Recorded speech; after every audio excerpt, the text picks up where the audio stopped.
Well, greetings and salutations, everybody. Welcome to the best damn movie-related show on the planet Earth, the John Campea Show podcast, coming from right here in our quaint little studio. I'm, of course, your host, John Campea. I'm joined in studio today but you can't see him. He's off camera there. Ray Ora's over there.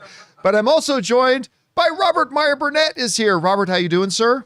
I'm doing well. I hope everyone out there is also doing well on this lovely Friday. And Jonathan's got this Friday off, so I'm going to be running things here. Apologies in advance for any technical errors I make while I'm trying to run the show and host it at the same time. But most importantly, of course, you guys are here. Thank you so much for being here and making our little show part of your day. And here's how our show's going to go.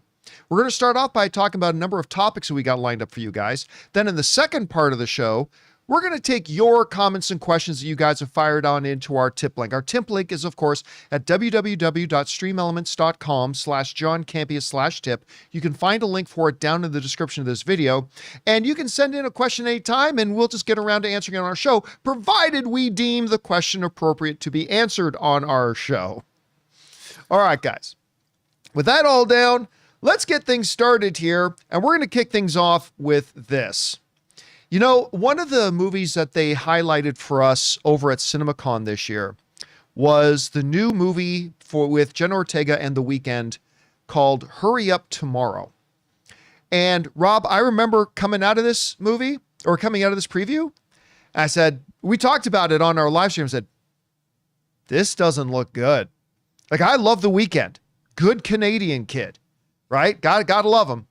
But that movie didn't look very good to me. And that was okay, because I figured, like, you know, maybe it's going to be one of those things where the trailer doesn't look so good, but the movie's great. Well, maybe not. Because the reviews are now out for Hurry Up Tomorrow. And they read things like, this one's from Coming Soon, Hurry Up Tomorrow review, The Weeknd and Jenna Ortega's fascinating failure. And lest you think it's just them, it's not. Right now, the movie's got a 16% on Rotten Tomatoes, 16%. And some of the reviews read like this. Simply Inverse writes, simply a slog.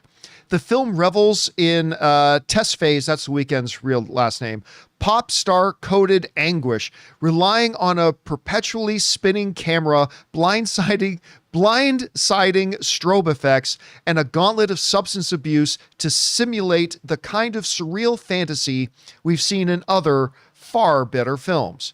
Slash Film writes, we're expected to find The Weeknd's melancholy entertaining.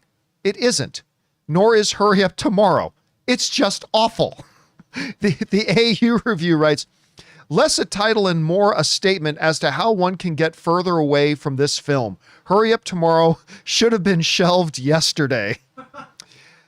Mark's Reviews writes, Hurry Up Tomorrow is such an empty examination of fame and the fantastical side of fandom that even the movie doesn't seem convinced of itself. Screenspace wrote, a wildly indulgent ode to narcissistic self-obsession in which Abel is able to scream, fuck you, bitch, at women who point out his flaws, yet still wants Schultz, who tries hard to paint him as some sort of sensitive guy. Now, it doesn't have a 0%. A couple of people liked it. KKFI wrote, there are some intriguing elements in the psychological thriller, and the actors are fine. But the meandering, enigmatic approach will probably make Hurry Up Tomorrow a frustrating puzzle for anyone other but The Weeknd's most adherent fans. That's the positive review. That's the positive review. And it just goes on and on like that. The reviews, Rob, I was not expecting them to be good. I wish I could say I was surprised to hear they're like this. I mean, because what was the name of The Weeknd's streaming thing he did with Johnny Depp's daughter? Was it The Idol? The Idol. Yeah, that was awful. Like that was terrible. And listen, not good. The funny thing is the preview of this movie at CinemaCon was actually one of the highlights of CinemaCon, because after they previewed the movie, The Weeknd came out on stage and did like a mini concert, and it was awesome. It was fantastic. I love The Weeknd, but I mean, I had no plans to see it when we saw the CinemaCon presentation. I certainly have no plans to see it now. Anyway, what do you think about what we're hearing about it? Does anything surprise you? Well, no, I mean, the thing is, these kinds of movies, I mean, we talk a lot about biopics, rock and roll biopics on this show, and how they all kind of follow a similar pattern. And if you've seen Oliver Stone's The Doors, which is a beautifully made film that uses all different kinds of styles and filming techniques and film stocks, and something like Pink Floyd's The Wall, Alan Parker's realization of that album, though it's such well-trodden ground that unless you're going to do something that's really groundbreaking, that's really something we haven't seen before, you've got a tough act to follow. And it sounds like this film does not do that. So what was your kind of feeling of it? Like when we watched the preview for it. That's the one you missed. Yeah, I missed that was the day you were under the weather. Performance. Yeah, I came later. But that was that. I missed that morning, and I'm like, "Come on, man!" I'll tell you what. Again, like you've got Barry Keoghan in it, right? And you got Jenna Ortega in it, which, like, kind of right now, Jenna Ortega is one of those people who's in a place in her career right now where she can pretty much pick any project she wants. I mean, maybe not any project, but she certainly has a long list of offers. So I don't know, maybe she's just a fan of The Weeknd and decided to do it. But the previews looked dull. They looked like I wasn't a fan. Oh yeah, it looked very self-indulgent. And I just, apparently that's exactly what the movie itself turns out to be. Anyway, guys, question is for you. What do you think of the reviews that we're hearing for The Weeknd's Hurry Up Tomorrow? Basically, everybody's saying it sucks. And that's what I thought it looked like. I'm probably going to take a skip on it, despite the fact that it's a good Canadian kid. You go Weeknd, but maybe just go do music. Anyway, whatever you guys think, jump down to the comment section below and let us know your thoughts. All right, guys. With that down, let's move on to this, shall we? Well, last night, speaking of CinemaCon and presentations that were made, one of the ones that really, really wowed me was Final Destination Bloodlines, a movie franchise that I'm not a fan of. I mean, I haven't hated them. There was one I kind of liked, but honestly, to me, they're just cookie cutter, copy, paste, repeat sort of thing. And I don't find anything particularly clever or interesting about them, whatever. But the preview they showed us for Final Destination Bloodlines at CinemaCon, like, made me sit up and go, like, we were laughing and gasping and going, oh my God, like, just with like the 10 or 15 minute stuff they showed us. So last night, I decided to run out and go see it. Now, as of right now, I'm going today. How's this? As of right now, the movie's carrying a 92% critic rating. 92 for a Final Destination film, right? I think it was around 92, 93 when I went to go see it. So my expectations were high, but also kind of fully cognitive of the fact that this could go really south really fast. And I'll tell you what, man, this movie delivers. This movie absolutely delivers in spades. It is rare when the full promise of a movie fully delivers. And this doesn't promise Shakespeare. This doesn't promise great gripping drama. It promises fun, bonkersness, crazy kills, hopefully some great humor. And it just delivered. I'll tell you what, this scene right here, this is from the first 15 minutes of the film. It's one of the best banger openings to a movie I've seen in a while. It is crazy. And like, by the time the first 15, 20 minutes are done, you're catching your breath and you're thinking, it certainly can't keep up this kind of a pace. And it doesn't, but it's not a slow movie by any stretch of the imagination. I never feel like it drags. I never feel like it's dull. It's just one of the most fun times I've had in a movie theater in a while. And by the way, this dude, who when you first meet him in the movie, you think he's going to be kind of a dick. I think this guy ended up being my favorite character in the movie. I really do. Like, not just because he was fun to watch, but I think he's like just a really good character. And I won't give anything away, but maybe he shouldn't go to a hospital. But I mean, he was great. Listen, quite frankly, that's the crazy thing about this movie. Like, you go into it thinking all I want is just some good scares, some good thrills, right? But the movie goes above and beyond that. It literally gives us some characters I find myself rooting for. It has some really great, not shoehorned or forced, but rather kind of organic kind of humor. Things are set up and then paid off really well. And one of the things, Rob, I said in my out of the theater reaction, I said, I don't expect fantasy, science fiction, horror, whatever movies to follow real world logic. I just want you to follow your own rules of logic. Like, whatever rules of logic your movie sets up, just follow that. Be consistent with that. And I find that this movie in particularly really followed its own sense of ridiculous, granted, but ridiculous logic. They set up rules and they really follow the rules of their own world logic. So you mix characters you root for with some really nice organic feeling kind of humor, crazy wild. By the way, the visual effects were great. The visual effects were really, really good.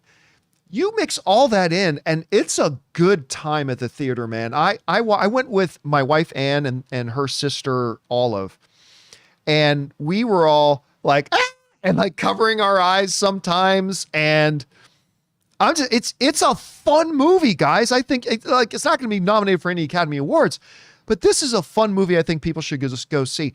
Anyway, Rob, I know this is one that you were really looking forward to. Oh, I'm going to go today. What have you been hearing about it? And like, what, after seeing the previews, what are you hoping to get when you go to see it? Well, when we saw the extended scene at CinemaCon, it had to have been about 10 minutes long. Yeah. It was such a hoot. And the audience, I mean, I'm so glad we saw it in this packed house with 3,000 people because it got exactly the response you would want it to get. And then, of course, my compatriot Dieter Bastian, who I've been doing Let's Get Physical Media with, he saw it in Germany at a preview last week and was telling me, he said it absolutely delivers on every level. And it's definitely peak Final Destination franchise work.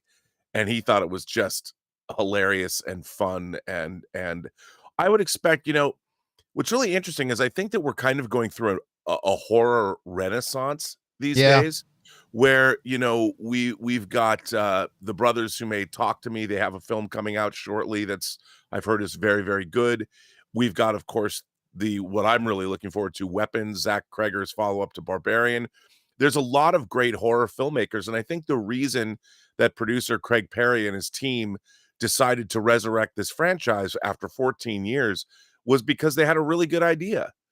And I think, this franchise, I've seen all the other films in the franchise, and I like this franchise because I like the fantasy aspect of it. This idea that, death is out there somewhere and you can't cheat him. And it's great to hear you say that they set up rules, because I've always said a fantasy movie gets one really big ask. And if you can convince people of that ask, and the Final Destination franchise, the ask is the rules. If you cheat death, and if they play by those rules, then it allows you to anticipate the Rube Goldbergian death scenes, and it just enhances the experience. And to know that this movie sets up the rules and plays by the rules, that's what you want. And that's what you want from filmmakers, and it sounds like they nailed it. I can't wait to see this movie. And I think you're gonna enjoy it, man. It's a lot of fun. I can't wait. I mean, just what they showed us. I mean, who would have thought putting a vending machine and an MRI machine together could give you? Remember, a lot of other people haven't seen that yet. But, yeah. But yes, and I do show a little bit of that in the trailer. In the trailer, though, snippet. It starts with a bang, it ends with a bang, and it's just fun in between. So yeah, I can't believe I'm saying it, guys, but I love a Final Destination movie. This one's really fun. Anyway, guys, what do you make of all this? Did you have a chance to go out and see it last night? If not, are you planning on seeing it? I really highly recommend it. Anyway, whatever you guys think about it, jump down to the comment section below and let us know your thoughts. All right, guys. With that down, let's move on to this, shall we? You know, just the other day on the show, somebody wrote in and asked, hey, what do you think is more likely, like Tom Cruise doing another Top Gun film, or another Mission Impossible film after this one? And I said Top Gun, even though I don't really think they're going to do one. They keep talking about, but I don't really think they're going to do one. Well, Tom Cruise would beg to differ, because there's a new story out there today with an interview with Tom Cruise where he's talking about not only is he currently developing the next Top Gun film, Top Gun 3, whatever that's going to be called, Mavericking again, Maverick Harder. But apparently he's also talking about doing a Days of Thunder sequel. Anyway, this is what's reported over at CBR. It says, acclaimed actor Tom Cruise offers an encouraging progress report about the long-announced Top Gun 3, as it appears the action threequel will eventually take flight. However, the next Top Gun installment isn't the only sequel Cruise has in the works, hinting at his cult classic sports drama, Days of Thunder, getting the follow-up treatment too. Speaking with Australia's Today, Cruise claimed that the third Top Gun film and a second Days of Thunder film are among the new projects he's recently discussed making. Yeah, he said, we're making and talking about many different stories and what we could do with what's possible, Cruise said. It took me 35 years to figure out Top Gun Maverick, so all these things we're working on, we're discussing sequels to Days of Thunder and Top Gun Maverick. There's numerous other films we're actively working on right now. I'm always shooting a film, prepping a film, posting a film. I just finished a film with Alejandro Inarritu, too, who did The Reverend. That was an extraordinary experience. And Christopher McQuarrie, or McHugh as he calls him, and I are always working on several different films. All right. With the Top Gun Maverick, I mean, listen, I still don't think it's going to happen. Like, I'll just go on the record right now and say I don't, as a fan, just guessing, my guess is that film still won't happen, but you can understand why they'd like it to happen. And you can understand the push to do another one. Because, I mean, the last one made, what was it, Ray? Like, Top Gun Maverick was like 1.3 billion? I'm going to guess off the top of my head. 1.5 billion dollars. When you make a movie in Hollywood that makes $1.5 billion, you do another one, regardless of how good or bad of an idea it is. So I can understand that. That's why when somebody asked me the other day, more likely another Mission Impossible after this or Top Gun, I would say Top Gun. So that makes a lot of sense. I need to reemphasize this, even though it doesn't feel like it, even though it doesn't necessarily look like it. Tom Cruise is now in his 60s. He's 62, 63, something along those. He's going to be 63 in July. 63 in July. So he's coming up on his birthday. I mean, like he says in that interview, he's always shooting a film. He's always shooting or prepping or doing post work on a film. Like, he's just always on the go. And how much longer can he do these types of films? I don't know. But the one that really intrigues me, and maybe even, Rob, the phrase confuses me, is another Days of Thunder film. I don't know who's asking for another Days of Thunder. Don't get me wrong. I'm not a Days of Thunder hater. I like the film. I don't think it's particularly one of Tom Cruise's best films. But in an era right now when we're about to get F1, like, is that why he's working on one of those? And don't forget, Rob, he's got that outer space movie that he's supposedly going to be shooting in outer space. He's got this Inarritu movie that he's got going on. He's mentioned like 2 or 3 others. I mean, literally, I don't think he's going to even get around to a Top Gun 3 till he's 66 or 67 years old. And then I keep wanting to say Tropic Thunder. Days of Thunder? Is that what it called? What did it call again? Days of Thunder. But I would love to see the Les Grossman character come back. If he's going to make it. That's the one I want. That's the one I would love to see, that Les Grossman movie. I want that over Top Gun 3. There's not a single Tom Cruise movie I want more than that Les Grossman movie. He keeps saying he's going to do it. He keeps saying they're talking about it. I mean, that's the one I want. And it doesn't matter if he's 65, 66, 67 when he does that. That's perfectly fine.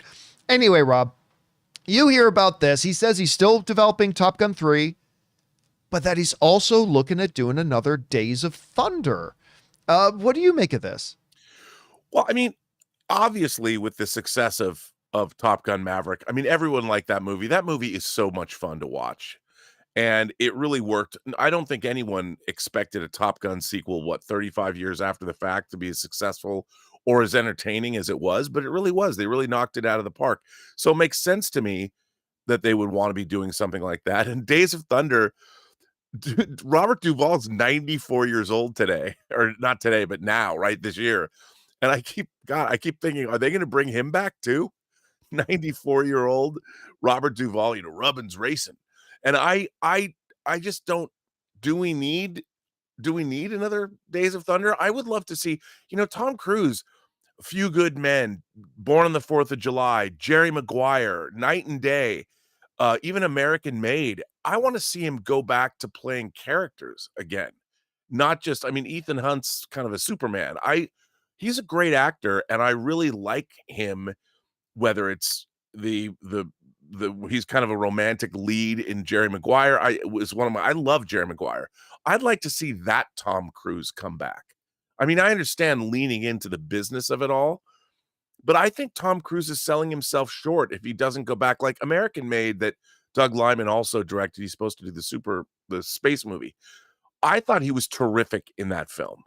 And again, he was playing based on a real character, and I love his character work.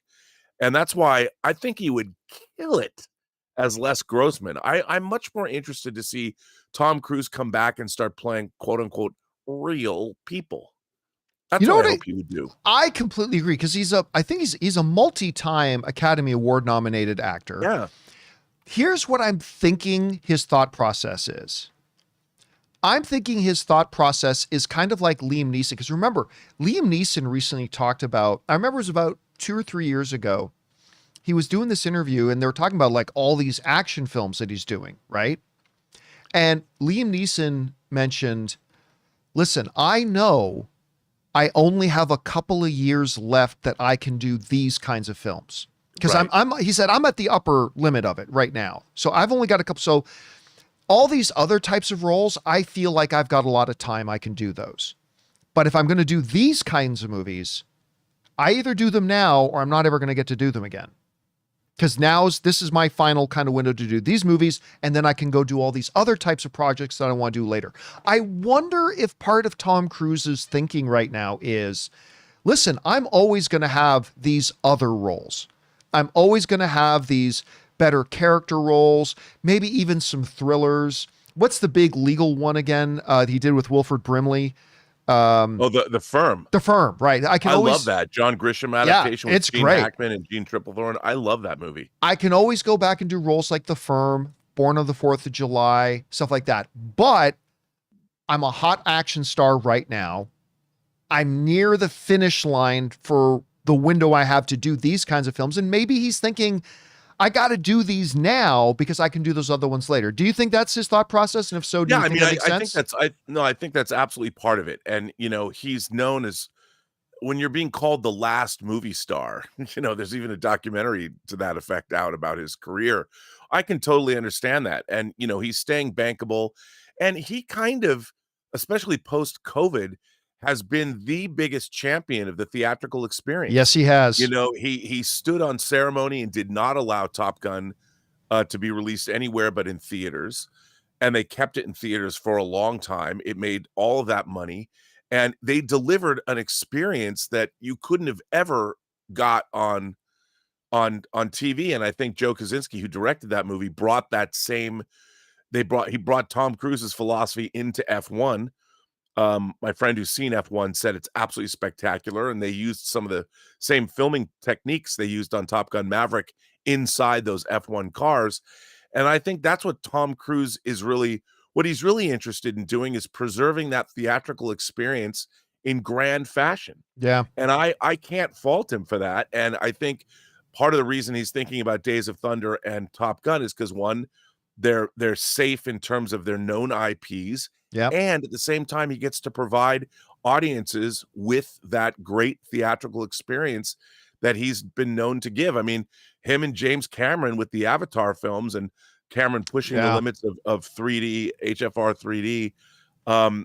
I really love that they're doing that. And I would not fault Tom Cruise for that, but I would love it. But like you said, I mean, if you think about it, in 7 years, he's going to be 70. Yeah. It's kind of, I mean, it's crazy to think about it, right? I mean, I still think of Tom Cruise in Risky Business. Risky Business sliding into the room. Yeah. Playing Soda Pop in The Outsiders in 1982. I mean, it's crazy that he's got this youthful vigor to him. More power to him, man. I mean, look, whatever he's doing, I mean, I know Mission Impossible has some mixed reviews, but I know that I'm going to thoroughly enjoy myself while I'm sitting in that theater. And that's sometimes enough. All right, guys. Question is for you. What do you think about this? Tom Cruise is saying, amongst all the other projects that they've already had announced, including his one in outer space and whatnot, he says they are indeed developing a Top Gun 3 and a Days of Thunder sequel, hot on the heels of F1.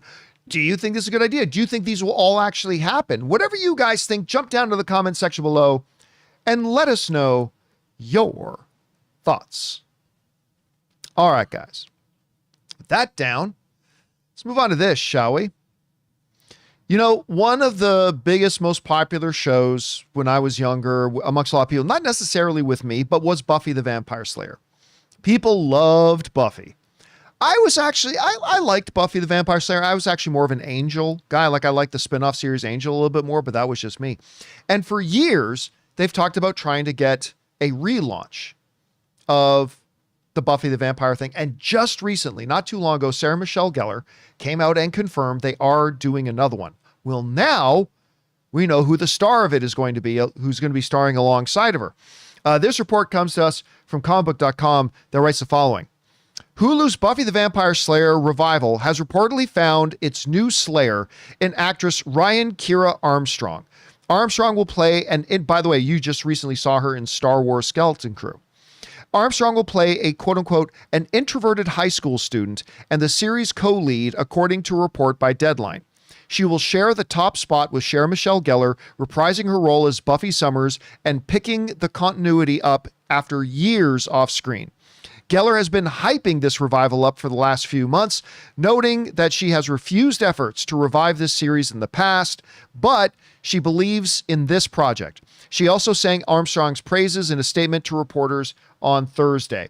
From the moment I saw Ryan's audition, said Sarah Michelle Gellar, I knew there was only one girl that I wanted by my side. To have that kind of emotional intelligence and talent at such a young age is truly a gift. The bonus is that her smile lights up even the darkest room. All right. So everything seems to be full blown. Now, for those of you who also missed this, like one of the interesting things about this whole thing is that Sarah Michelle Gellar has mentioned that for over a decade, she kept shooting down Buffy revival pitches until she met with Chloe Zhao, who's, of course, the Academy Award-winning director, then made Eternals for Marvel. She said, once talking with Zhao, that's when I knew that was the story that we needed to bring here.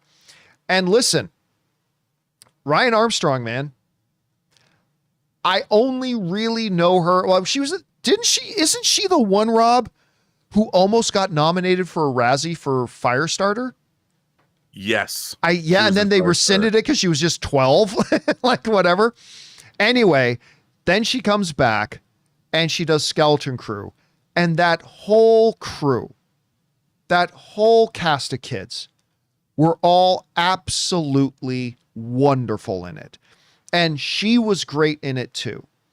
So look, am I somebody who's been standing over here pining for a new Buffy the Vampire Slayer movie or show? No. But am I interested in this? Because I am interested in revivals to see how they revisit these types of shows years later. I am. And I particularly really like this casting. Anyway, Rob, what do you think in general about the Buffy relaunch, the revival of the series, if you will? And what do you think about this casting? Well, I'm a huge fan of the original Buffy series. I loved it, and I loved Angel as well. You know, I think I've often talked about this. I think that Joss Whedon and the writers of Buffy and Angel are probably the most influential in terms of the impact it's had on people writing fantasy shows today, whether it's science fiction, fantasy, or even horror. These shows are so influenced by what Joss Whedon and crew did, that the show is almost just as important, if not more so today, in terms of its inspiration. But I think, if they've got a great idea, why not? And I did watch yesterday, there's a video of Sarah Michelle Gellar contacting this actress and telling her that she got the part. And really? Yeah. And I watched it yesterday and I'm like, okay, with all the tumult that's facing us in the world, watching her response and like her dad jumps into the video, I'm like, okay, I'm rooting for the two of them to create something great. Because you know what? I think that Buffy sort of was everything that Buffy did in terms of like representation. To me, it did it right. I mean, I love the characters, and no one was ever accusing Buffy of even though it was really edgy in terms of a lot of the subject matter it was presenting, especially in the character choices, and it all felt very earned. And I thought it was a great horror series. You had great monsters like the Gentleman. Some of those Monster of the Weeks were great. So it worked as a horror show. It was a great teen show, a show about moving from adolescence into adulthood, and it was just wildly entertaining. And I really, really, really like the show. And if they can capture even, I mean, any of it really, if they can capture a little bit of that magic, I'll tune in. What a worthwhile thing to do. And I think with the people that they have involved, I mean, Chloe Zhao, you've got an Academy Award-winning director who made Nomadland, wants to do Buffy. I think there's probably a reason why she wanted to do it. And they're bringing back some of the original writing team. So pretty exciting, I think. All right, guys. Question is for you. What do you think about this? Number one, just about the fact that they are reviving the Buffy series now, picking up however many decades later. We've got a new potential Slayer with Armstrong. Do you like the casting? Whatever you guys think, jump down to the comment section below and let us know your thoughts. All right, guys. With that down, let's move on to this, shall we? If you grew up in my generation, you kind of grew up knowing the name Michael J. Fox, primarily as Alex P. Keaton of Family Ties. That's how everybody knew him, and everybody fell in love with him. And by the way, good Canadian kid, Michael J. Fox. Now, of course, then a little bit later in his life, came out that he was diagnosed with Parkinson's, and that kind of changed the course of his career, but he continued to work and do a lot of really interesting things, including, Rob, I don't know if you remember this, but he had a stint on Designated Survivor, where he played a special prosecutor, and he was excellent in it. I used to love watching him in that. Well, now, according to a report in IndieWire, after being retired from acting for 5 years, Michael J. Fox is coming back, and he's coming back to one of my absolutely favorite shows and one of the absolute best things on television right now, Shrinking. This is what IndieWire writes.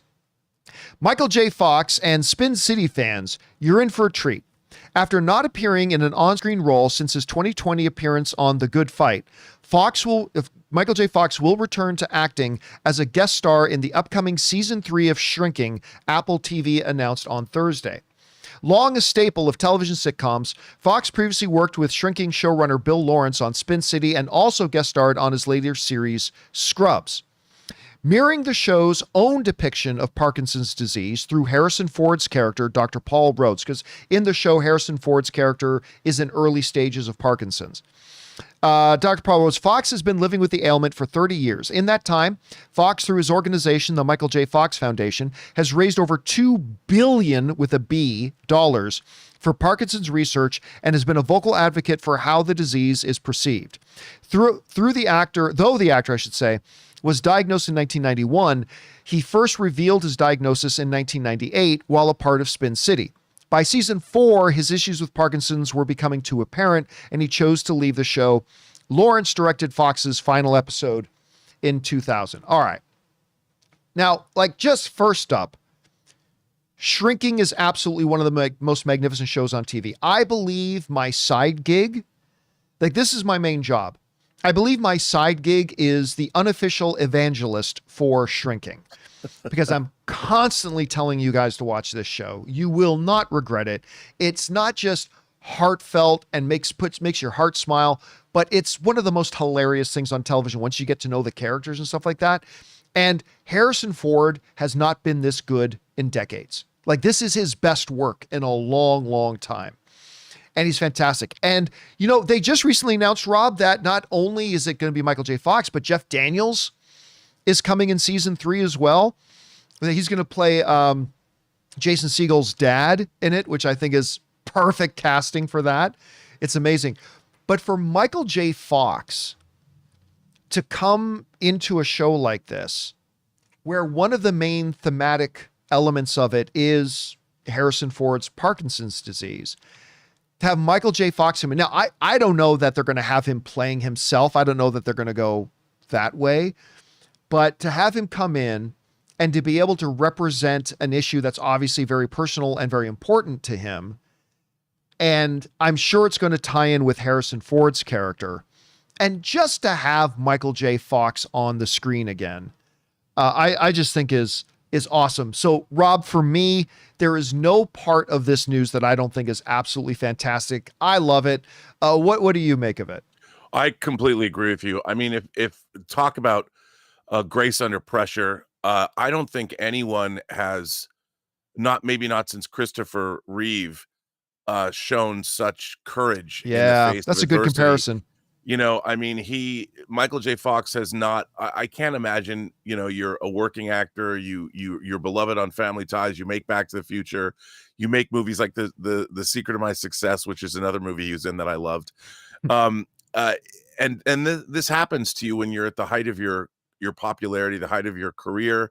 You're on a show like Spin City, you get diagnosed, and he never backed down. I mean, I can only imagine some of the long, dark nights of the soul that Michael J. Fox has had. And the fact that he's coming back to be on a show like Shrinking, I mean, what a hero this guy is.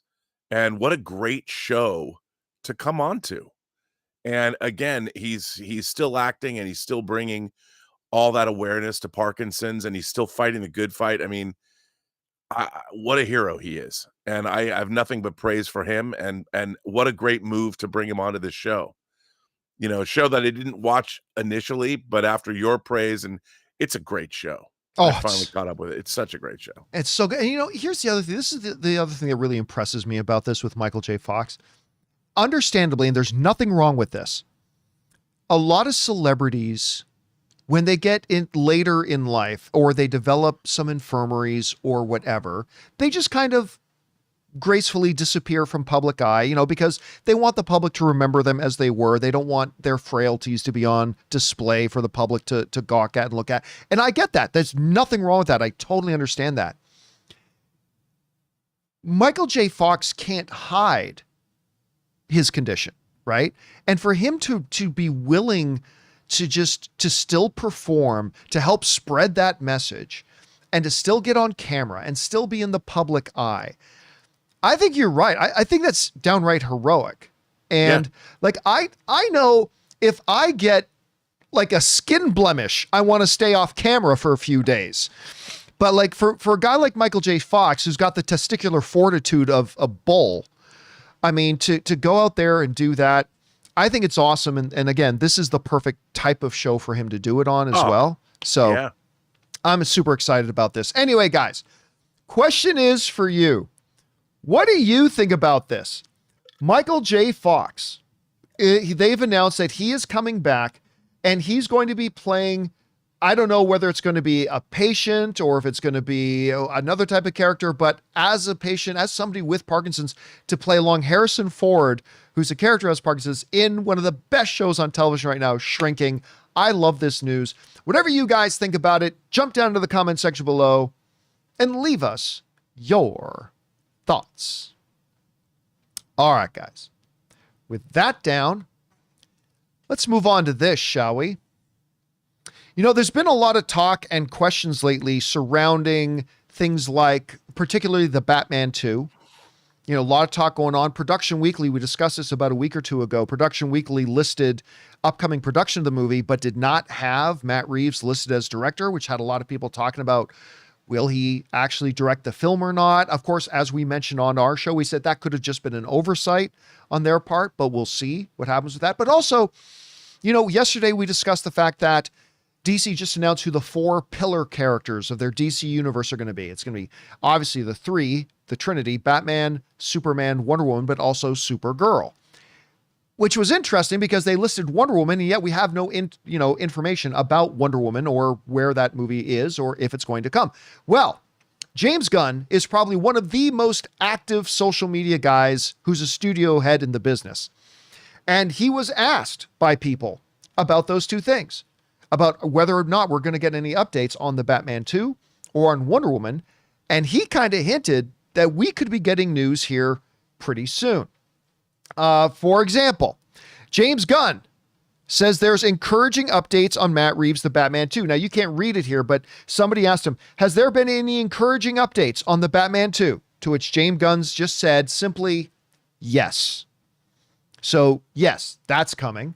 And then, on top of that, he was actually asked on social media about the status of Wonder Woman, to which he said the following. Among the comments about the recent released Superman official trailer, one fan asked James Gunn, do you have any updates on Wonder Woman? The filmmaker gave a positive response, teasing, not to be shared publicly yet, but yes, encouraging. All right. So where does this kind of leave us? I think there are two things that are clear and apparent.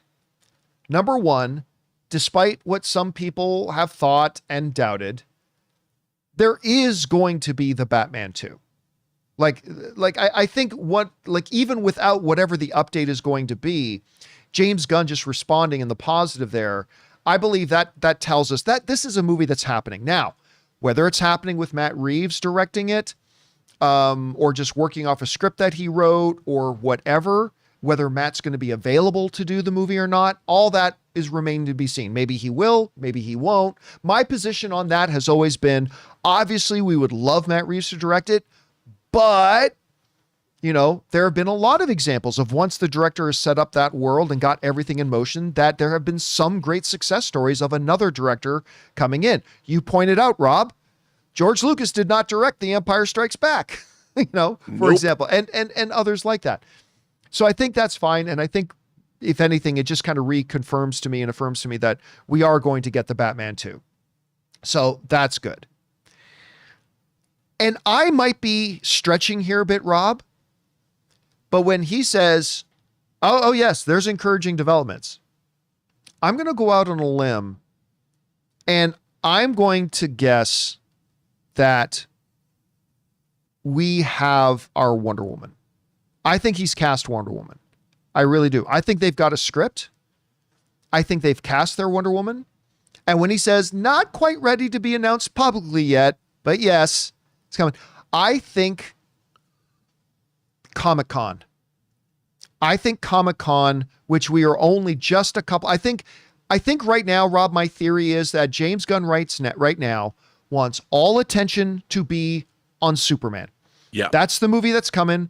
That's where he wants the conversation to revolve around. That's what they're trying to build up the hype and the buzz for. He's going to keep it all there. But just 1 month after Superman is Comic-Con. James Gunn loves Comic-Con. And I'm thinking at Comic-Con in July, we are going to get finally solid, concrete, updated information about where everything's going with the Batman. And I think it's going to be that it is happening, that it is going into production, all that kind of stuff. But I'm also guessing with them now coming out and publicly saying Wonder Woman is one of the cornerstone characters of this new universe, I think we're going to get a full-blown Wonder Woman kind of announcement at Comic-Con as well. Anyway, Rob, you hear James Gunn's comments here. What's your takeaway, and where does that give you a sense of where things are going? Well, I think what you just said is absolutely true about keeping everything focused on Superman, but Supergirl has wrapped principal photography. It's now in post, and the Lanterns series has been going on. It's been in production for quite a while. Peacemaker is wrapped. So they don't have a film going into production right now. And I think that they're going to want to do that. And I think clearly there won't be another production going into or starting. There won't be another film starting production for at least probably 6 months, maybe. And of course, we'll have to see. But they want to. Well, that's Clayface too. Clayface, they got to get up and rolling. Yeah. There's Clayface as well, but they I guess that's being rewritten. But if they get that going, but I think that's kind of an adjunct movie. I see that as like the B-list movie, whereas they're big characters. They got to keep the momentum going. So I would imagine absolutely at Comic-Con there's going to be. I think they're going to come into Comic-Con as conquering heroes, because Superman will have opened, and hopefully the fan base will be galvanized, and they'll do a big presentation. They'll probably bring in Miss Alcott. Is it Millie Alcott? Millie Alcott, yeah. She will come to. I'm sure she will come to Comic-Con, and they will present something, probably with Jason Momoa. I can imagine seeing that happen, and I think definitely Comic-Con. But this is all very encouraging. I mean, again, I'm really curious because they've planned this out. They're moving forward. Maybe they'll have to change up their plans, but they really have purpose. And you know me, John, I love authorship, and I love to see purpose behind the movies. And I love it when filmmakers get to realize their vision. And I really feel like that was why Andor was so successful. Tony Gilroy was able to make the show he wanted to make. And I love it when filmmakers, especially when they're working within the bounds of an IP, when they can bring us something that feels fully realized.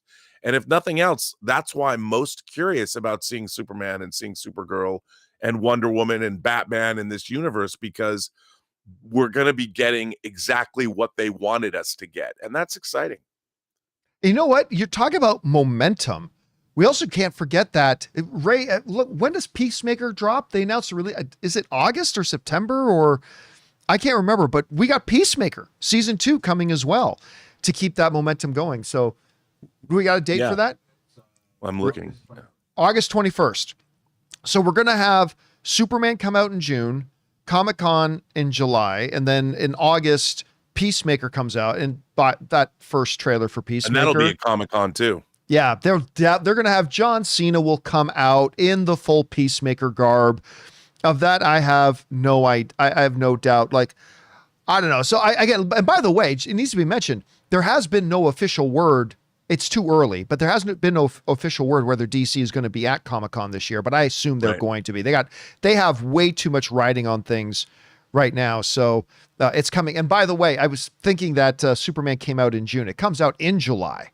Yeah. It comes out in July. So it's not a month after that happens. It's just days literally after that. Anyway, guys, the question is for you. What do you think about this?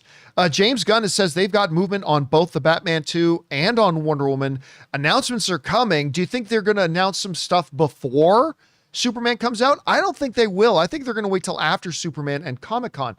Whatever you guys think and whatever you think those announcements might be, jump down to the comment section below and leave us your thoughts. All right, guys. With that down, we will take this opportunity to bid adieu to the great Robert Meyer Burnett. Thank you so much, Rob, for being here. Good to see you. A great show, great week. A lot of fun stuff this week, man. Go see Final Destination. Oh, I'm going. Go see it and text me once you do, because I think you're going to have a blast with it. And then I will talk to you on Monday, of course. And now, guys, we're going to move over and start taking your comments and questions that you guys have fired in. But before we do, we're going to take a quick moment and thank one of the sponsors of today's episode of the John Campea Show podcast, our friends at PrizePicks. Guys, we want to take a second to thank the sponsor of today's video, PrizePicks. What a great time to be a sports fan. Basketball playoffs are on. Hockey playoffs are on. It is the perfect time to jump into the action with PrizePicks, the easiest and most fun way to turn your sports knowledge into real winnings. PrizePicks is daily fantasy made really simple. Just pick more or less on a few player projections, like points, assists, goals, and you can win up to 2,000 times your money. For example, this week I've got Jalen Brunson for more than 24.5 points, or Jason Tatum for more than 6.5 rebounds. I love how fast and easy it is to lock in a lineup in just under a minute. Plus, they've got a couple of weekly features, like, for example, Flex Friday. If your lineup doesn't win, you get your net losses back in promo funds. And every Tuesday, check out Taco Tuesday for discounted player projections up to 25% off. So download the app today and use the code Campea to get $50 instantly after you play your first $5 lineup. That's code Campea to get $50 instantly after you play your first $5 lineup. PrizePicks. Run your game. And thank you to our friends at PrizePicks for sponsoring today's episode of the John Campea Show podcast. All right, guys, with that down, let's get on over to your questions here, shall we? We're going to start things off here with Zach, who writes, "Hey, John and crew, I watched episode 9 of The Studio, and my God, I have not laughed that hard in a very long time. From Dave Franco to Zoe Kravitz, Bryan Cranston, I just could not stop laughing at every moment. How did you enjoy the episode?" Oh, man, listen, I loved the episode. And I don't think it was the best episode of the season. I might rank it as like number 4, but I literally, there hasn't been an episode that I haven't thought was really funny and just really good. So I'd say it's probably like my 4th favorite episode of the season so far, but I loved it. Also, I'm a big CinemaCon guy, and the fact that it's taking place at a fictitious version of CinemaCon, of course, it is kind of a fictitious version. Like the Comic-Con episode was a fictitious version because it was at Anaheim Comic-Con, which is not San Diego Comic-Con. And the real CinemaCon takes place in Caesar's Palace every year.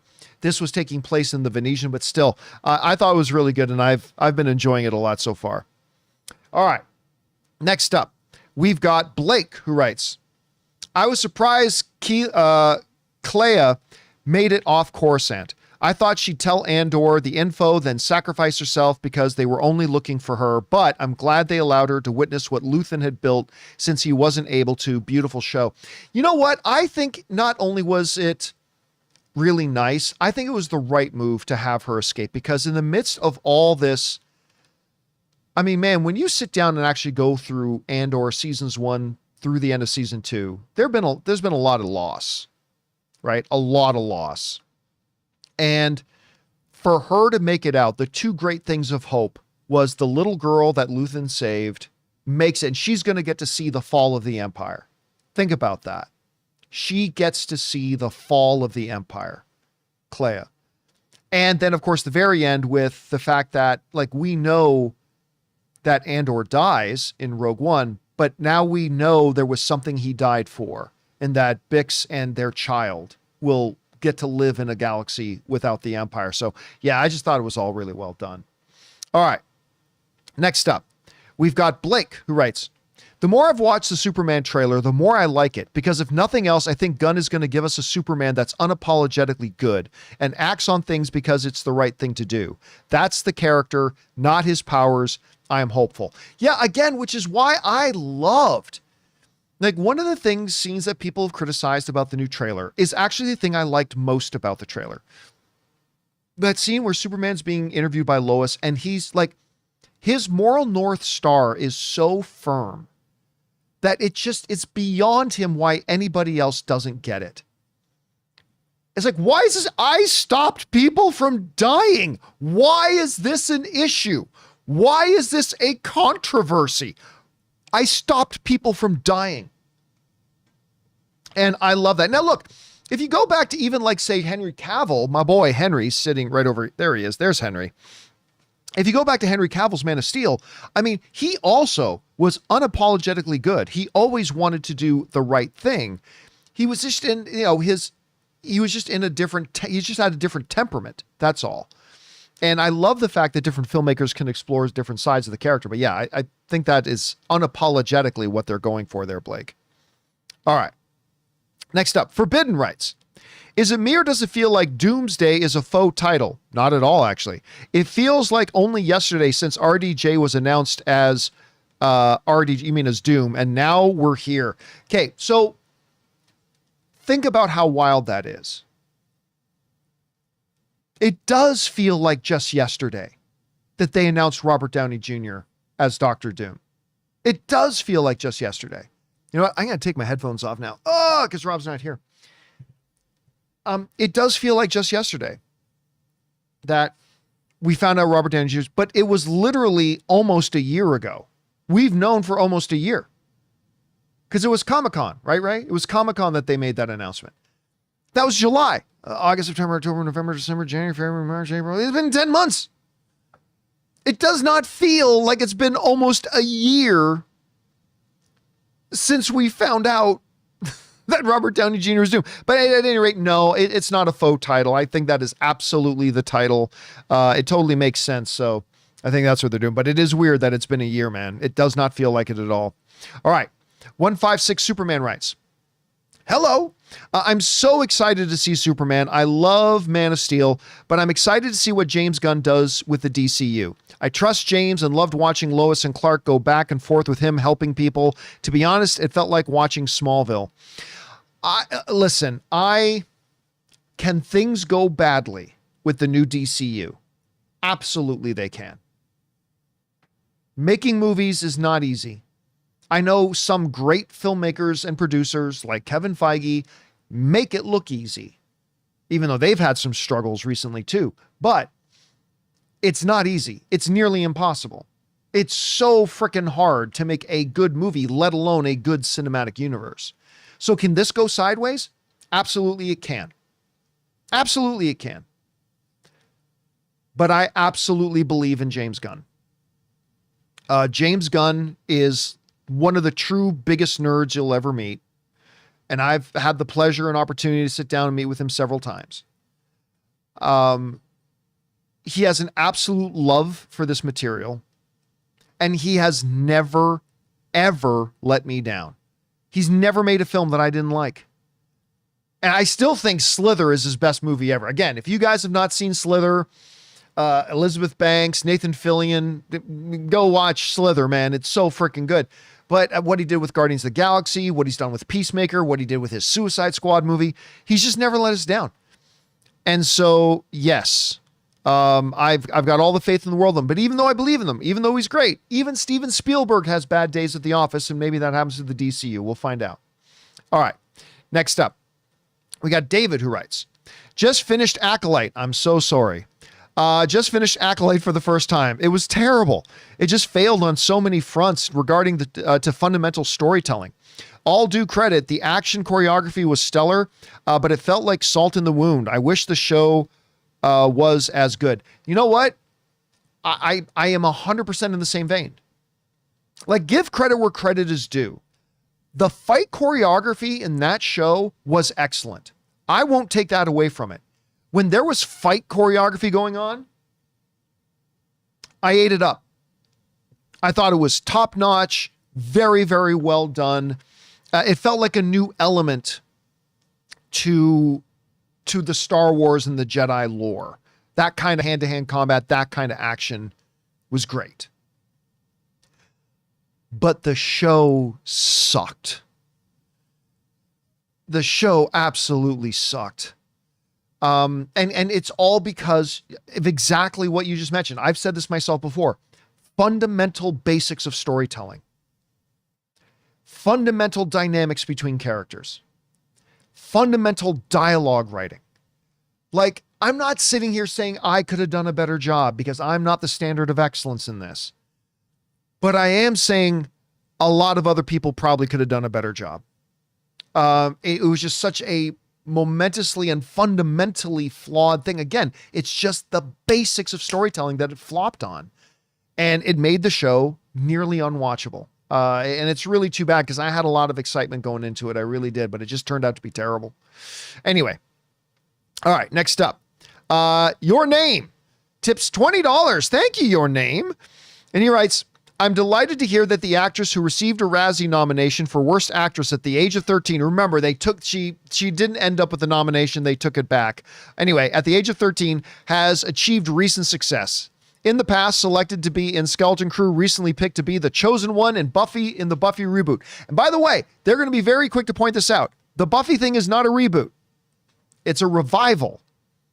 This is not a new Buffy. This is the continuation of Buffy the Vampire Slayer. It is not a reboot. I know it's not just semantics. It's an important distinction. It's not a reboot. It's a revival. But anyway, I just loved this kid in Skeleton Crew. I thought she was fantastic in it, and it's going to be really cool to see her acting alongside Sarah Michelle Gellar. All right. Next up, we've got Funko Pimp writes, my guess is that the line from the Superman trailer, "Hey buddy, eyes up here," is going to be Superman's quip back to a guy in the movie who's staring at his red underwear. Love it already. Yeah, listen, the way the trailer set up, it's almost like he's talking to the guy who just helped him up, and he's like saying, "Watch this." I don't think that's the case. I think he's talking to the guy that he's fighting, but I mean, we'll see. We'll get a sense of it when we watch the full movie. All right. Next up, Danny B. Karaoke writes, hey, John and crew, greetings from the Oregon coast. I just finished watching Conclave. Such a good movie. What a great movie. I loved the music in it. It was subtle yet effective. Also, the performances were outstanding. It's Conclave. If I was an Oscar voter, Conclave is what I would have voted for Best Picture of the Year. It came close, but it didn't win. Of course, Anora won Best Picture, and I have zero complaints about that. Anora was amazing, and I loved it, and I was really happy for its win. I'm just saying that had I been casting a vote, I would have voted for Conclave. Again, not taking anything away from Anora, because it fully deserves all the flowers it's getting. But Conclave, to me, man, that was a special movie. The cinematography, the editing was perfection. The sound track, the music to go along with it, the performances. Ralph Fiennes, unfortunately, remains the greatest actor on the planet who doesn't have an Academy Award. I really thought, listen, all due respect to Adrian Brody, who I think is fantastic. But I have no problem that he won because his performance in The Brutalist was insane. But I would have also voted for Ralph Fiennes to win Best Actor of the Year. But, you know, it is what it is. All right. Let's see. Next up, we've got Venky the Turkey, or the Turnkey. I thought I said turkey for a second. 1 of 3. Hey, John. With an iron will, I avoided spoilers and finished Andor season finale. Oh my God, this was a glorious Star Wars story. The original trilogy, as wonderful and great as they were, made me want to be a Jedi or be a part of a rebellion because it seemed adventurous, fun, and cool as a kid. As an adult, Andor made me want to join the rebellion because it felt like real lives were at stake. It felt like real sacrifices had to be made. It made me cry and want to be with my friends Cassian, Luthen, and go on a crusade to save the universe. So proud to be a Star Wars fan right now. Andor will be a case study for future writers on how to make spycraft stories feel incredibly real. I know I am going to study it religiously. Guys, it's not hyperbole when I say and I mention that this is the best Star Wars we've had since the 1980s. The Andor eclipses everything else. Everything else that has come out since Return of the Jedi that has had the label Star Wars on it. Some of it very bad, some of it very good. But this eclipses all of it. You know, I love Force Awakens. I love Rogue One, which is practically a part of Andor. I love Rebels. You know, there are certainly a number. I love Skeleton Crew. I love Mandalorian. I won't go into the big list of all the things that I've hated, but I'm looking at you, Rise of Skywalker. But this puts everything else in its dust. This is the new gold.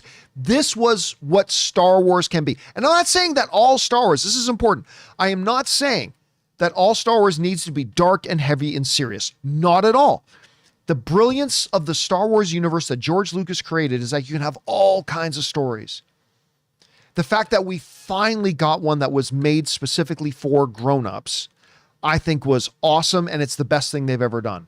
But there's still room for the fun, for the adventure, for all that type of Star Wars as well, to be made with the same kind of excellence that Andor was made with. A different tone, but the same level of excellence, the same gold standard. That's what Andor has just given us. And I still believe it will win Best Drama Series at the Emmys. I still believe that. Anyway. All right. Thanks for that, Venky. Appreciate it, man. Next up, we got Anonymous, who writes, regarding the box office of Nizatu, oh, here we go again. It made $1.8 billion United States dollars in China alone. If you believe that, God bless you. If you actually believe that, God bless. Anyway, what's your best guess how Chinese cinema can bring that much that Hollywood never have been able to match? Simple, fake numbers. Fake match. Star Wars Episode 7 being the closest and yet didn't reach $1 billion domestically. Look, I cannot say anything definitively or anything like that, but I isn't it funny that they say this movie made like $2 billion and almost every single one of those dollars was only in China? Like normally when a foreign film really blows up, it catches a lot of traction in the rest of the global market as well. This didn't. Look, I'm not claiming anything definitive. I'm not claiming anything for sure. I am simply telling you that as far as my researched understanding goes, China doesn't follow the same quality assurance guidelines and box office reporting that the rest of the world does.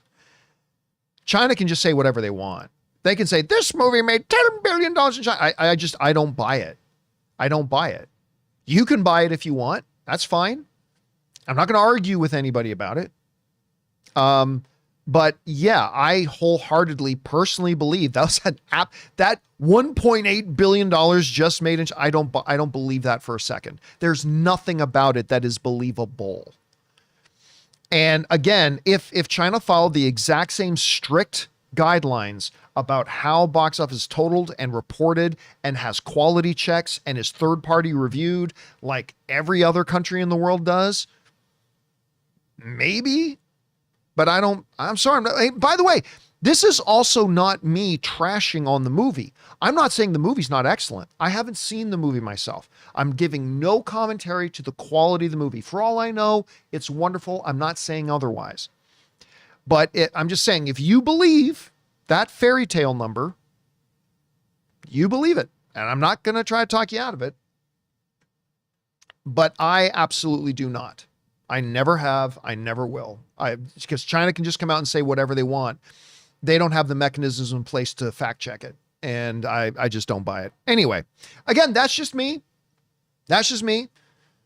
But I don't think it's a coincidence that the one country in the world that does not follow the same strict guidelines that every other country in the world follows when it comes to box office reporters are playing, one of our movies just made $1.8 billion. I don't buy it. And even hey, listen, I'm not willing to die on that hill.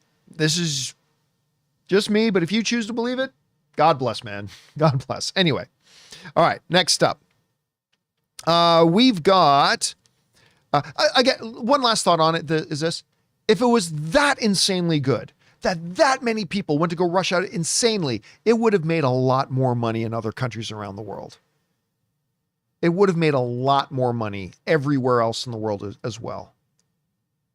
And I think whatever money it did make was just simply based on this fake, it made $1 billion in China. So a lot of people want to go check it out. But again, I just don't buy it. Anyway, next up, we've got Mr. Graham 91 who writes, I know John has stuck to his guns about no press screenings, but what about breaking that rule for Superman? Yeah, no, look, here's what would be different. For those of you who don't know what Mr. Graham's talking about, like 2 years ago, I made the decision I'm not going or attending any more press events at all. No screenings, no press days, no nothing. I don't go to any. I have no access. Because, whenever I review a movie that people don't want me to like, they go, you just said you like it, so you can keep your access. I gave up all my access. I have none. I've shown you guys the invitations I keep getting. I refuse them all. I don't go to any of them. Haven't gone to a single one in probably a couple of years now. Now, The one exception I would make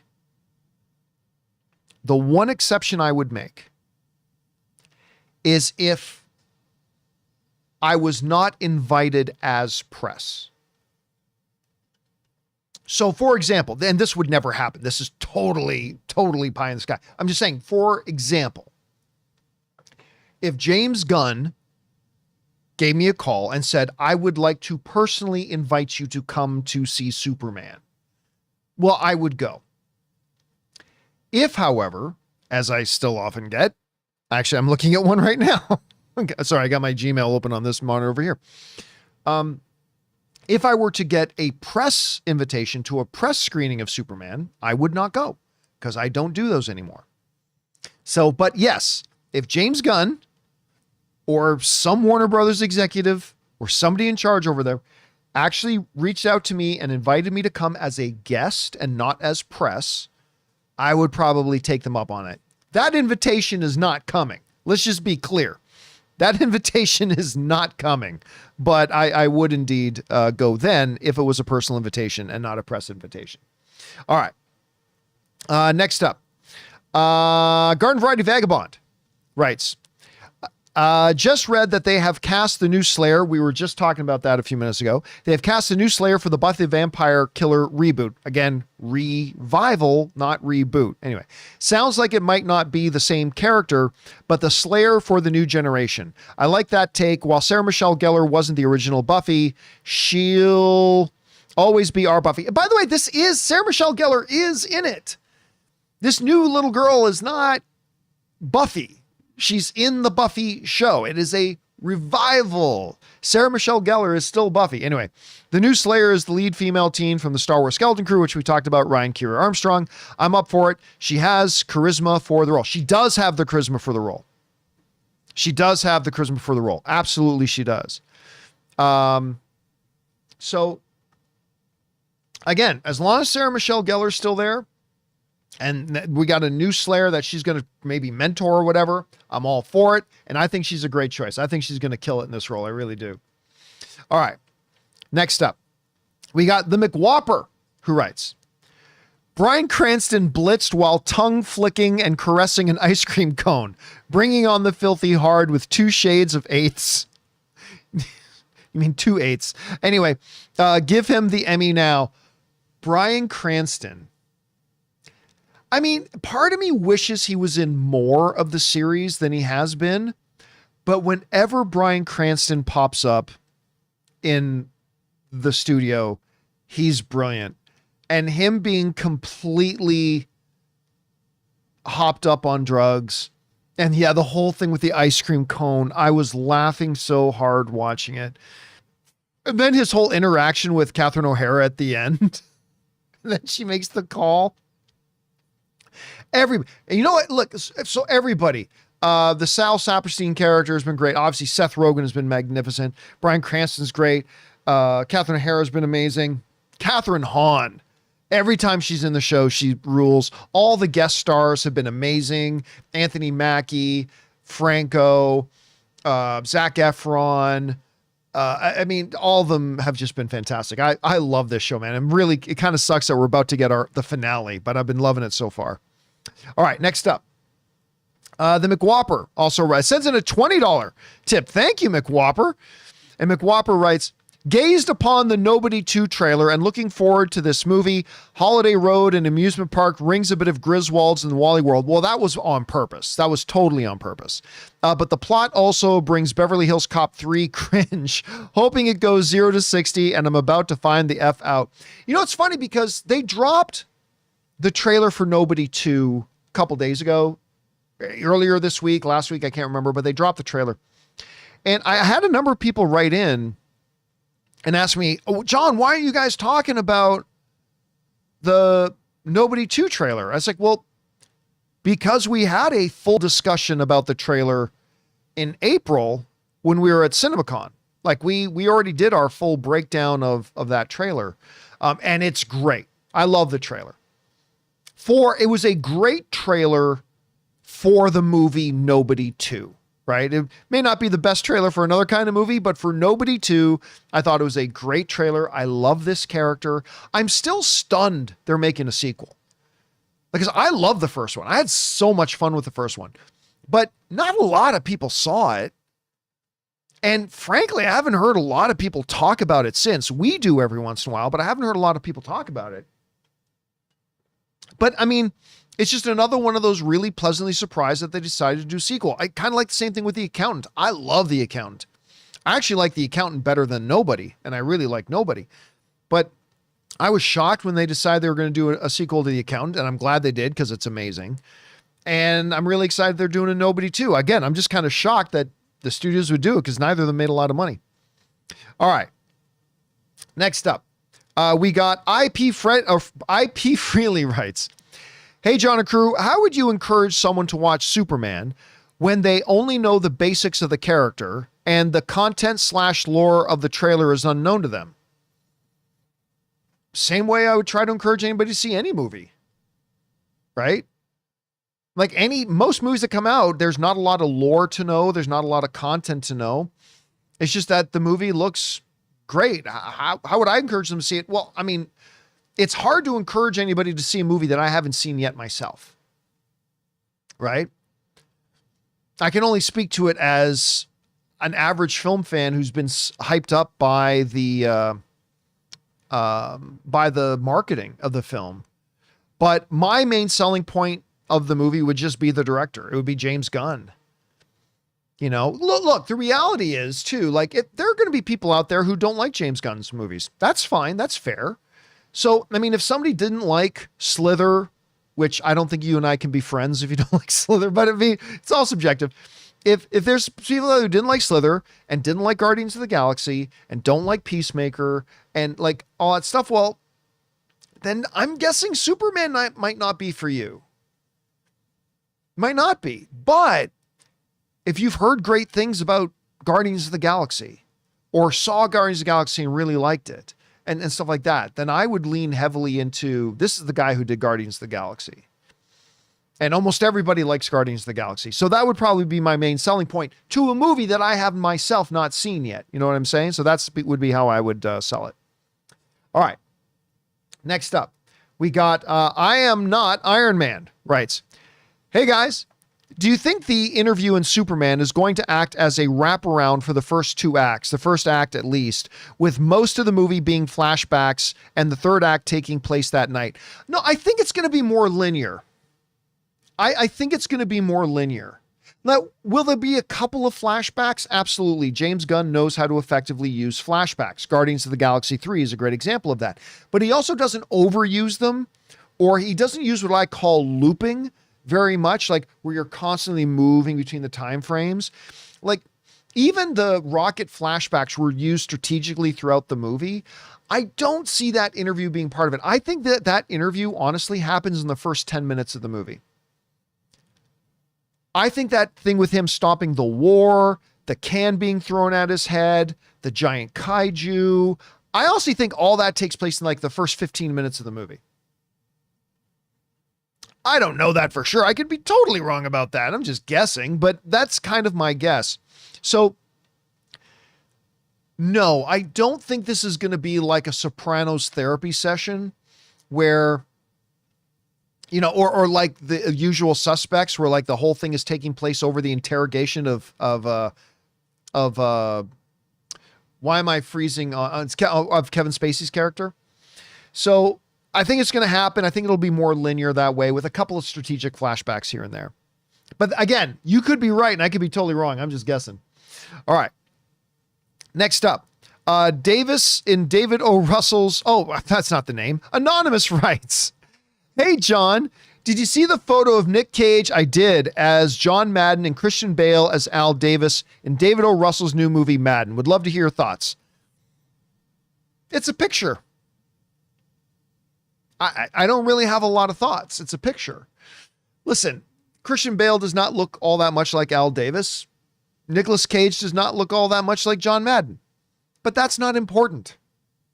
I know there are a lot of my fellow film fans that get mad when I say that, but it's not important. I've never found it to be important that the person you cast looks like that person.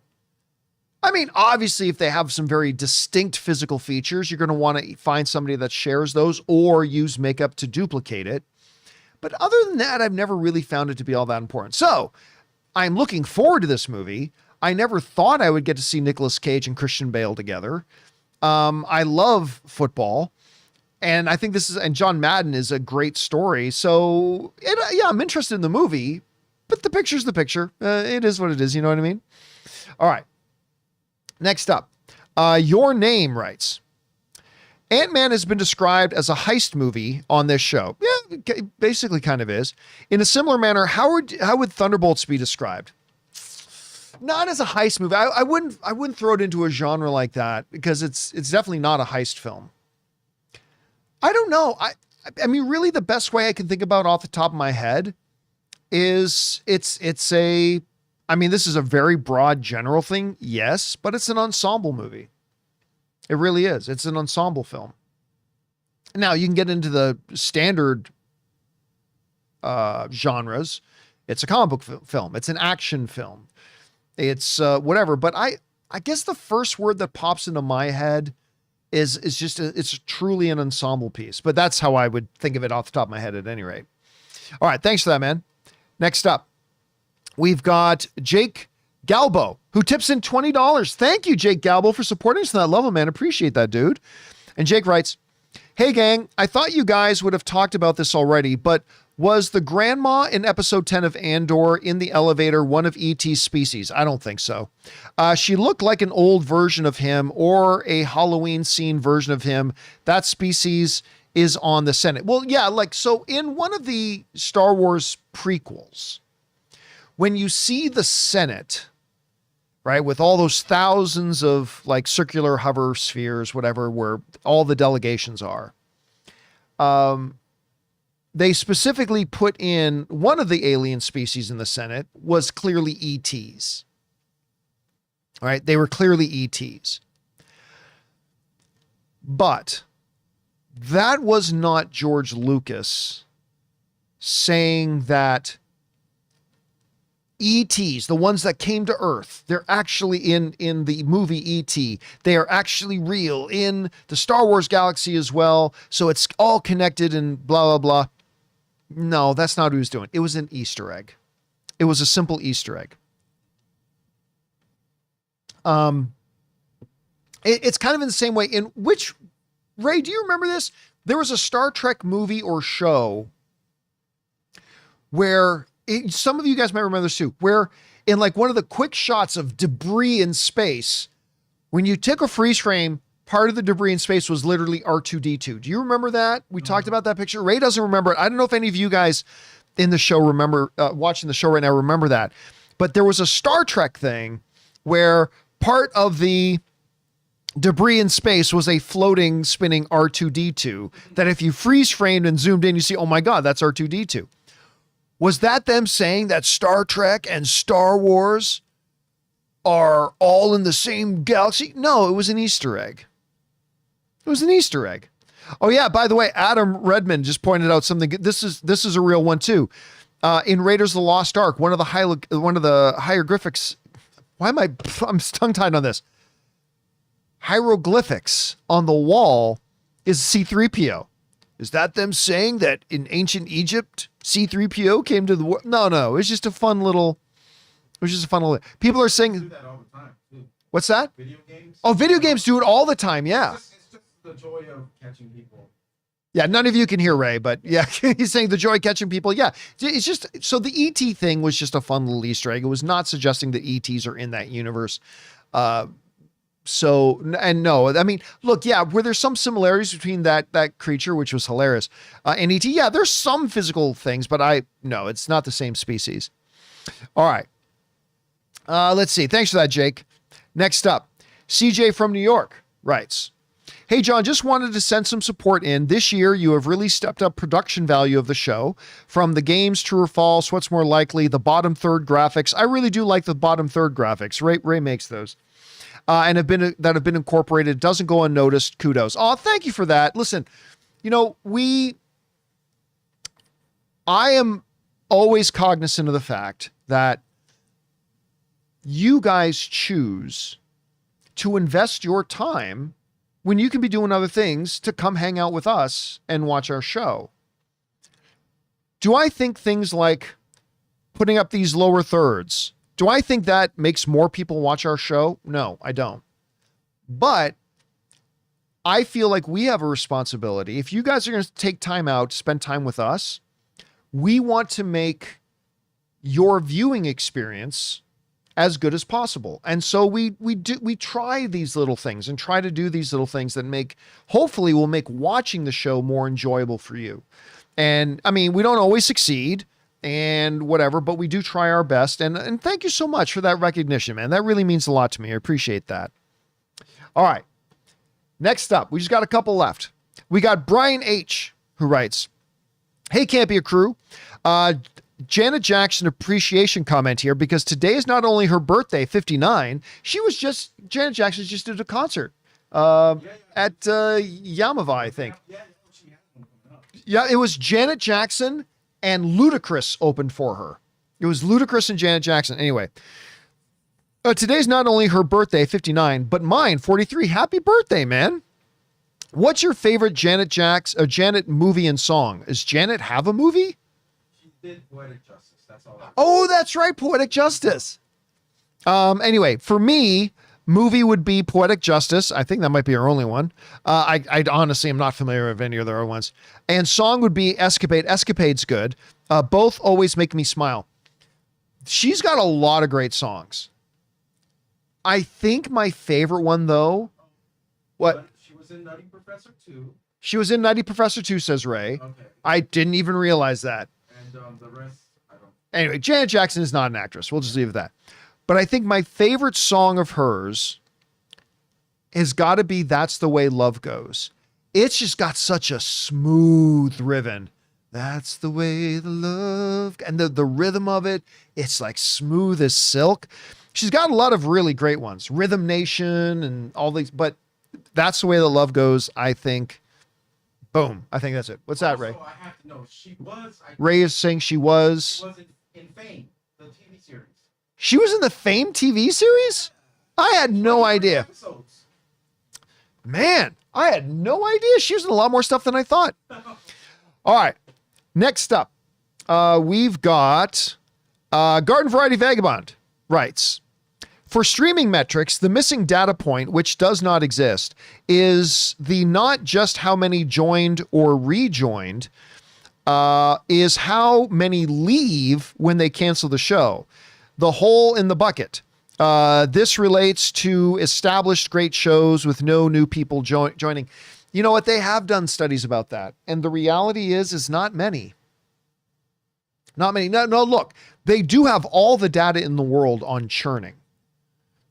And like a show either ending its season or ending its run is a part of churn. And they have tons of data on churning. Tons of it. We've talked about that a lot. They've studied churning ad nauseum. But the reality is, when a streamer has other good content that's on, the cancellation of a show doesn't really do much to move the needle for them. Now, it can be a part of churn, and it is a part of churn. And churn is kind of synonymous, not just with in between seasons, but in between shows, when one show ends and new ones begin. See, that's why bundling is becoming big. Like, that's the main reason why Disney, Hulu, and Max, now HBO Max, have one big bundle package, because they know if you're subscribed to a bundle, if one of your favorite shows ends its season or ends its run, well, that's okay.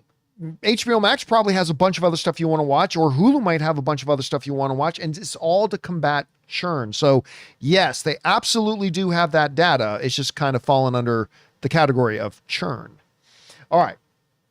Next up, final one comes to us from Anonymous, who writes, "My dream movies: Steven Spielberg Star Wars, written by Tony Gilroy; Sam Raimi Batman, written by Jonathan Nolan; Christopher Nolan James Bond; Joseph Kosinski, who did Top Gun Maverick and is doing F1, doing Superman 2, written by James Gunn; Zack Snyder, Henry Cavill, Red Sun. At this point, I have to add Blade." Yeah, you can add Blade all you want. I don't know that's going to help. I don't think we're getting that Blade movie. Directed by anyone. Sure, yeah, but Ray says at this point we'll take Blade directed by anyone. Just give us somebody.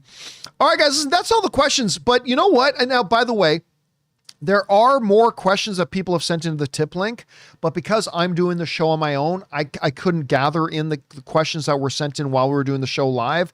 Normally, Jonathan can do that, but since I'm doing everything, I can't. So if you've sent in a question live during the show today, don't worry, it didn't get lost. We'll just probably get around to it on Monday. But listen, I got a few more minutes here. So if you guys are here and you're in the live chat, go ahead and put on in a question. Just do me a favor. Start it. Like, look down in the live chat right now. I'll put in a thing here. Start with question, all in capital letters, question, colon. That way I know you're asking me a question. And I'll pick out a couple here to read on the show live. I'm not going to read all of them. I'm just going to pick out a few. And we'll go from there. All right. IMJM. Writes question, how much do you think Thunderbolts makes overall? I'm going to stick with my 400 to 500 million. Like I said, 500 million should be the target. I've said this forever. And I think between 400 and 500 million is probably where it's going to end up. Let's see.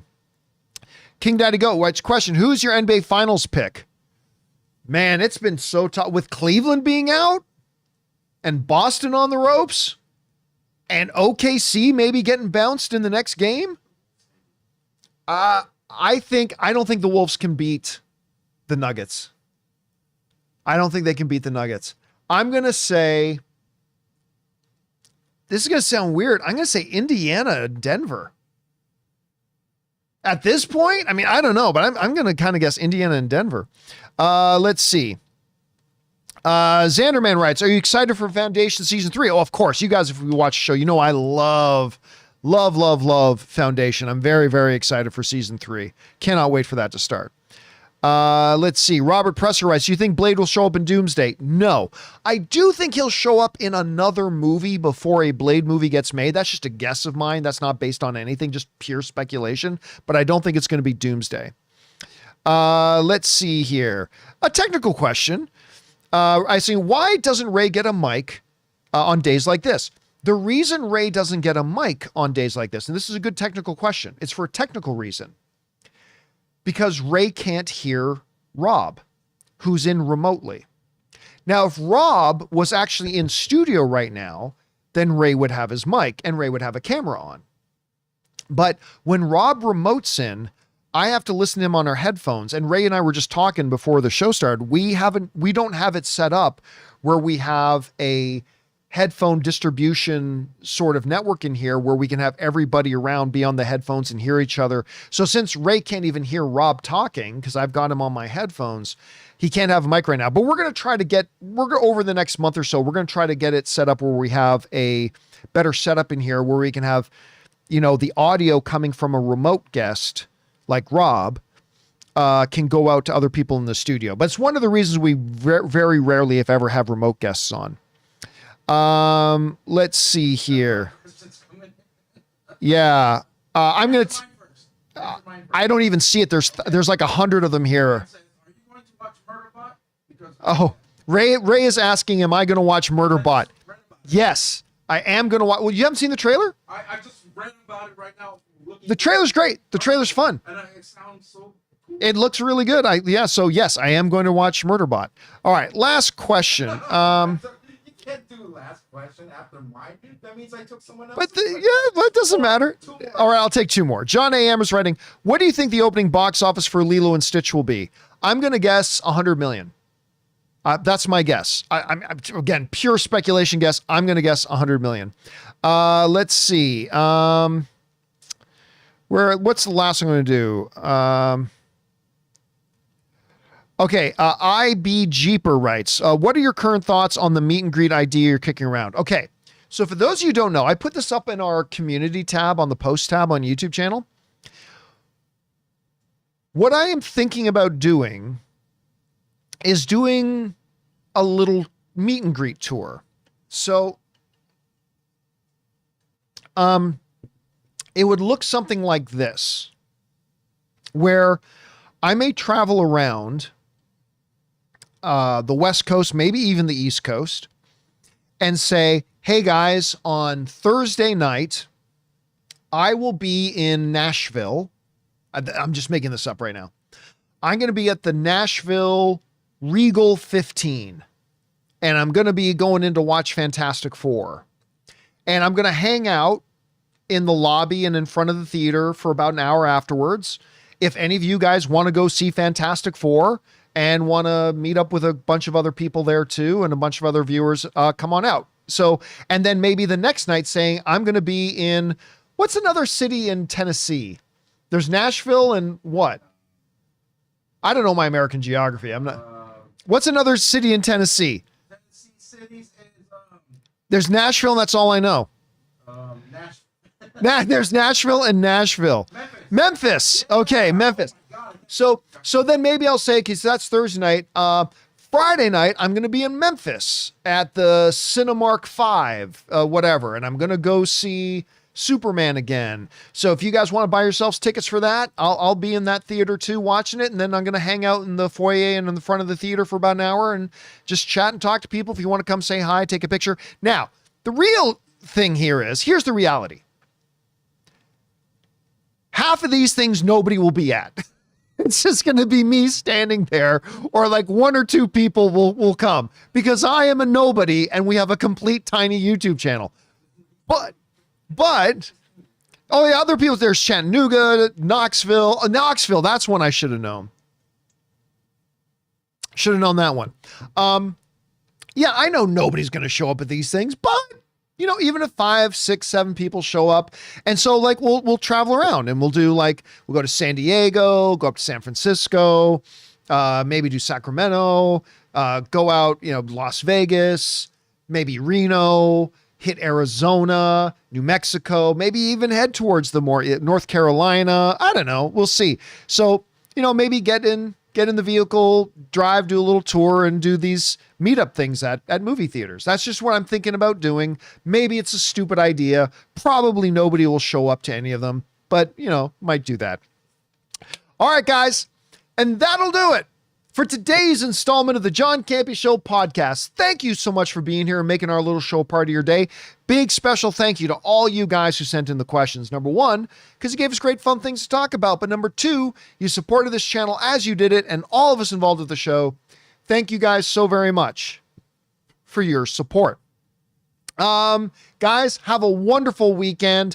I hope you have it filled with relaxation or fun with friends, family, or some much needed me time. Whatever you guys need, I hope you get that. Don't forget to come on back and join us again on Monday. So Ray Orr has been helping me out, even though you can't see or hear him. Thanks to Robert Meyer Burnett, and big special thank you to all you guys. That'll do it for me for now, guys. Thanks a lot for being here. And until next time, my friends, bye-bye.